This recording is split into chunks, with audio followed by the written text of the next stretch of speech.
el bachiller José Alexander Ramírez Ramírez, quien disertará sobre el celibato como don de Dios o disposición de la Iglesia, a la luz del directorio para el ministerio y vida de los presbíteros. Su tutor ha sido el padre rector Julio César León, y el jurado está conformado por los presbíteros Rubén González y Anthony Flores.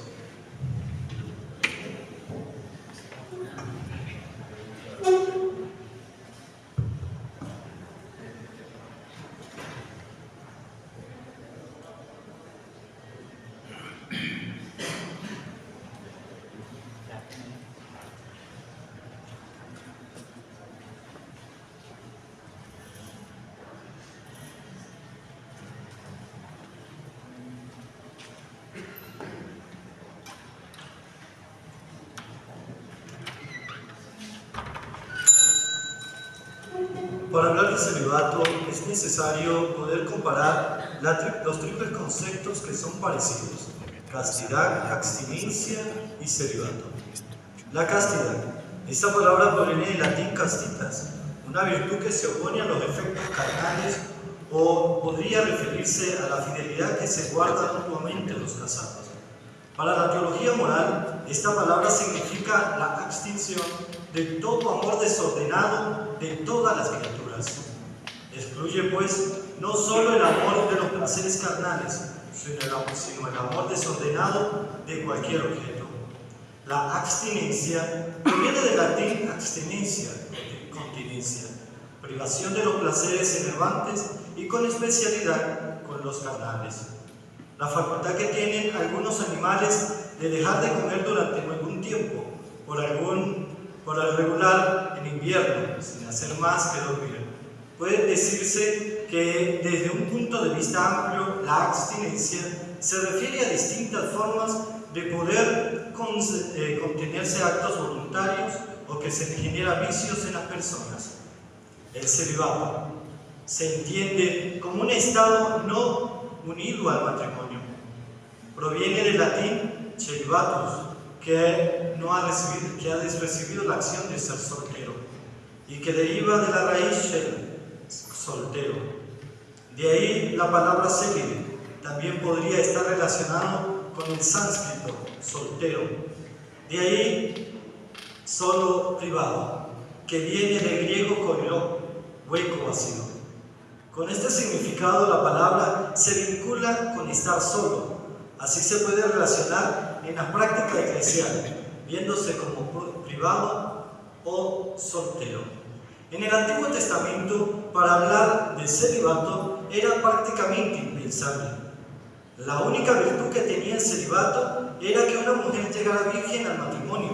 También Jeremías fue célibe, pero por mandato divino. Su prohibición no era dejar descendencia en la tierra que estaba en pecado. Jeremías 16:2. De la misma manera, en el Antiguo Testamento, el pueblo de Israel, el sacerdote no tenía que casarse con una mujer virgen, sino era repudiado. El celibato en el Nuevo Testamento ya cambia la concepción, porque en el Evangelio de Mateo, capítulo 19, versículo 12, nos dice, abro cita: hay eunucos que así nacieron del seno de su madre. También hay eunucos que así han quedado por obra de los hombres, y hay quienes se han hecho tales a sí mismos por el reino de los cielos. Quien sea capaz de entender, que lo entienda. Cierro comillas. Y San Pablo lo expresa en 1 Corintios 7, del 25 al 35, que trata de resolver las equivocaciones que se tenía de la sexualidad en el momento, pues para él el cuerpo no se ha dado para uno mismo como posesión privada, sino para el Señor, y que el Señor es para el cuerpo. El celibato dentro de la Iglesia. Sus orígenes del celibato no es tarea fácil, ya que prácticamente, aún sin ser oficializado ya en la era apostólica, es decir, en el siglo I, se puede decir que la primera manifestación oficial de la Iglesia en torno al celibato para los ministerios ordenandos se realizó en el año 306, en el Concilio de Elvira. Luego, con diferentes papas, se ha venido fortaleciendo este tema hasta nuestros tiempos. El celibato es un tema escatológico, porque se vive aquí en la tierra lo que tenemos preparado en el cielo, donde todos seremos como ángeles, donde no hay vínculos entre unos y otros. Marcos 12:25.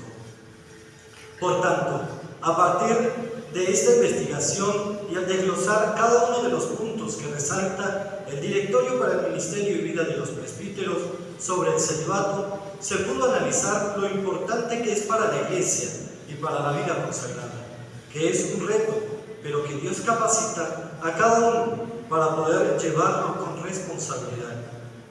La Iglesia ha reflexionado sobre la firme voluntad de continuar con el celibato sacerdotal, ya que ha dado muchos frutos para la ayuda de su reino, como lo expresa el cardenal Sara en su libro Desde lo más profundo de nuestros corazones. Abro cito: cada comunidad se ve representada a través de un sacerdote célibe que entrega toda su plenitud al servicio de la comunidad, llevándola a Dios. Cierro cita. El celibato es un don de la misericordia de Dios a los hombres, y por esto Él escoge a los que quiere y los capacita. Juan 15:16. El compromiso del celibato dentro de la vida célibe es importante, porque primero que nada debe de madurar humanamente como espiritualmente, para poder aprender a vivir la soledad dentro del ministerio. Una soledad que debe ser momento propicio para el encuentro con Dios y poder reflexionar sobre su vocación y sobre todo cómo va su vida dentro de la comunidad. También la soledad permite un diálogo sanador con el ser mismo, que ayuda a sanar toda ira, resentimiento y dolor. Una persona célibe debe ser capaz de vivir en el presente y no adherido a una incansable y casi inútil memoria de agravios. La soledad proporciona la oportunidad de descargar con estos sentimientos, dialogar con ellos y aprender a sanarlos para no vivir en resentimientos y lamentaciones. Ahora bien, una persona debe madurar las emociones, los efectos, los estados de ánimo y los sentimientos, conceptos ligeramente distintos pero difíciles de separar, porque mantienen entre sí contornos difusos. En este sentido, son absolutamente fundamentales los años de formación vividos tanto en la familia como en los años del seminario, que son verdaderas escuelas de amor con la comunidad apostólica. A partir de allí, se desarrolla en el joven una madurez humana, afectiva, y así mantiene una relación íntima con Jesús, esperando el don para la misión. Un hombre, a través de la madurez afectiva como humano, va creciendo poco a poco, y mayormente el sacerdote, que se va configurando más con Dios a través del don recibido. Por eso, para poder llevar una vida célibe dentro del ministerio, se tiene que formar. De no ser así, afecta las inclinaciones de la naturaleza humana, como lo dice la ratio fundamentales institucionales. La formación sacerdotal es un camino de transformación que renueva el corazón y la mente de la persona, que se puede discernir cuál es la voluntad de Dios, lo que es bueno, lo que le agrada, lo perfecto. El celibato, ¿es don de Dios o exigencia de la Iglesia? Se hace necesario precisar que es Dios quien regala los dones a través del Espíritu Santo, y para los consagrados el celibato se convierte en un don de Dios y tarea fundamental para poder vivir santamente el ministerio, evitando otras preocupaciones que no sean las del servicio al Evangelio. De igual manera, se puede expresar que el celibato es una expresión de amor a la Iglesia, que permite en lo que vive un crecimiento espiritual, tanto de la persona del sacerdote como en la vida de la comunidad. Como lo dice, para finalizar, como lo dice Aurelio Fernández en su libro, un sacerdote, si libremente se ha comprometido a vivir una vida célibe, libremente debe de responder con fidelidad. Muchas gracias. Abrimos el espacio de preguntas.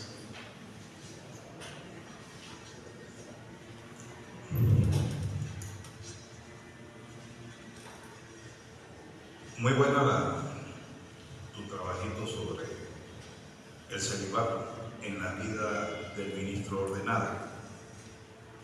Un tema siempre acuciante y en estos tiempos en que a raíz pues, de situaciones dolorosas, ¿no?, que se están viviendo en el seno de la iglesia, escándalos, etc., se pone en tela de juicio la vivencia misma pues, del celibato. Tú en el capítulo 2 de tu tesina hablas de unas motivaciones teológicos espirituales del celibato, en la página 24 hasta la 29. Ante esta situación, ¿no?, ante que se está viviendo actualmente, ¿tú crees que son necesarias dentro de la vida ministerial seguir haciendo énfasis en estas motivaciones teológico-espirituales? ¿Son actuales? ¿Están desfasadas? Como dice aquí al final, en la página 29, dices tú, el sacerdote que vive para Cristo y desde Cristo no tiene generalmente dificultades insuperables para vivir este carisma. Por supuesto, no es inmune a las tentaciones normales de la carne, como cualquier hombre y mujer. Pero como resultado del ejercicio sobrio del cultivo diario de su vida espiritual y del prudente apartarse de lo que pueda poner en peligro su castidad, encontrará una gran alegría en su vocación y experimentará una profunda paternidad espiritual al dar la vida sobrenatural a las almas. Entonces, ¿crees tú que son necesarias dentro de la vida ministerial estas motivaciones teológico-espirituales? Siempre son necesarias. El directorio para el ministerio de la vida de los presbíteros lo recalca, que son fundamentales los sacramentos dentro de la vida del ministerio, porque cuando se pierden las motivaciones del sacerdote, de celebrar la Santa Eucaristía, de tener un acercamiento a la Santísima Virgen, de poder tener el contacto directo con la comunidad a través del servicio que tiene que prestar, pues se aleja totalmente de lo que ha estado enviado y lo que se ha consagrado en el momento de su ordenación, que es una vida servil.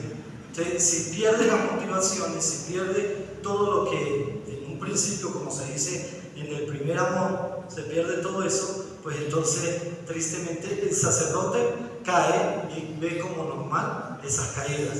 Ahora, si tiene motivaciones, si tiene algo que se recalque en cada día más sobre el verdadero sentido del sacerdocio y para dónde vamos y qué es lo que quiere, pues el sacerdote siempre va a tener la proyección de buscar estas motivaciones, que es tener una vida espiritual y también una vida en la sociedad llevándola a Dios.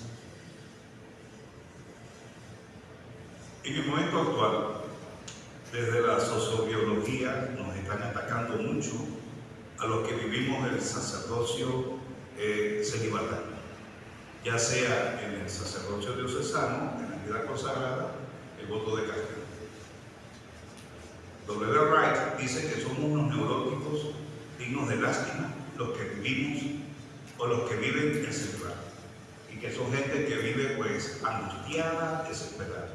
Yo le preguntaría a los presbíteros aquí y a los religiosos, somos una cuerda de neuróticos y vivimos con desesperación el celibato. No lo respondo. Pero con mi hermano, hay mucha sensibilidad en la sociedad.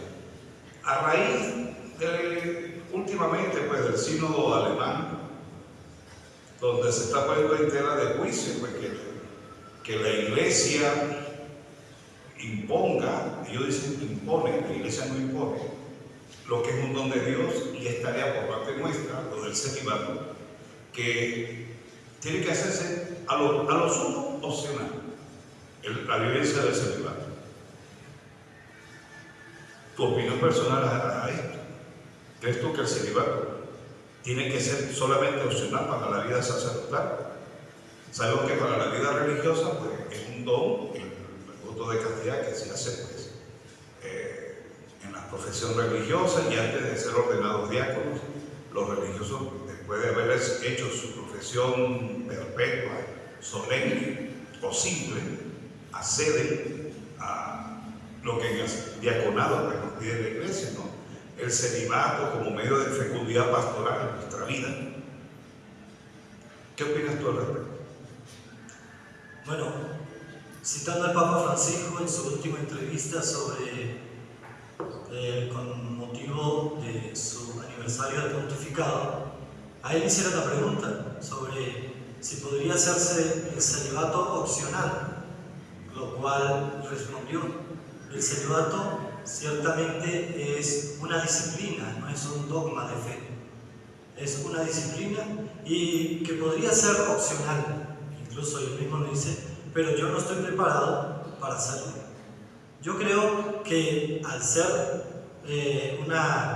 puede ser opcional, ¿sí? Como lo dijo el Papa Francisco, el celibato puede ser opcional, pero que dentro de la vida religiosa, como la vida diocesana, podemos hablar que tal vez se dificulta algunas cosas para poder vivirla, porque por lo menos dentro de la vida oriental, la Iglesia de Oriente, podemos hablar sobre otros estilos de celibato, está el opcional, pero a partir de allí es otro tema distinto porque está el matrimonio y el opcional, pero cada quien, como usted dice, son dones de Dios que Dios regala a cada uno. Bueno, buenos días, Alexander. Excelente trabajo. Tema muy de la actualidad, que siempre nos compete a la Iglesia, especialmente a los que optamos por esta vida de celibato y castidad. Bien, mi pregunta también va muy a la par a la que acaba de hacer el Padre Bueno. Vemos que la preocupación por el celibato surge más o menos en el siglo XI, con el Papa León IX y Gregorio XII, ¿no? Por la degradación moral, ¿verdad? Entonces es una preocupación muy latente y que ya los dos concilios de Letrán, 1123 y el 1139, se da esta institución del celibato, y después lo reafirma Letrán y lo reafirma, Trento, y hasta el sol de hoy. Y como tú bien dijiste que el celibato no es un dogma de fe, voy a transformar un poquito la pregunta. ¿Sería hoy día, en nuestra actualidad, sería el celibato un don para el clero actualmente? Sería, si lo ponen opcional, si el Papa pone el celibato opcional, ¿seguiría siendo para el clero en el mundo un don el celibato? Claro que sí. El celibato, ciertamente, cuando se habla, Dios regala a cada uno de los dones, así como el don a la vida matrimonial, ¿sí? Como lo decía anteriormente, dentro de la Iglesia oriental, que también los sacerdotes se casan, pero piden ese don. Y dentro de la Iglesia, aquí en latina, pues el sacerdote debe de pedir el don. Y aunque sea opcional, el don sigue latente dentro del ministerio, porque recuerde lo que decía la cita bíblica: hay quienes nacieron eunucos, hay quienes entregan su vida. Incluso Pablo en su carta a los Corintios nos dice: hay personas que se nacieron para casarse, pero hay personas que nacieron para el servicio específico de Dios. Entonces creo que Dios regala el don a quien lo pide, con fuerza y con valentía. Bueno, felicitaciones por el trabajo. Ha sido un trabajo constante y un esfuerzo constante en la revisión de este tema, por un tema quizás algunos dirán trillado, pero no se había trabajado este documento. Yo creo que a nivel de seminario se había trabajado el celibato en general, pero no el documento, el directorio para el ministerio y la vida de los presbíteros, que es un directorio amarillo, que nosotros los presbíteros debemos tenerlo de cabecera. Y ahí habla sobre la exposición del celibato, ahí habla sobre un tema que Monseñor Lisandro abordó, dos temas en la última reunión del clero, que fue las últimas, dos últimas, el tema de la Eucaristía y el tema de la oración. Y yo creo que, en primer lugar, la respuesta a lo que habían dicho mis hermanos presbíteros sobre si es una opción, es opcional, es una opción de vida. Yo le agregaría no opcional, es una opción de vida. Y si es una opción de vida, yo opto por ella. Y opto por ella en uno de los elementos importantes. Un sacerdote debe vivir el celibato desde la libertad y la fidelidad a Dios. Entonces, una opción de vida libre y voluntariamente. De hecho, yo me reía cuando Alberto Potier dijo: a mí me obligaron a esto, a aceptar esto.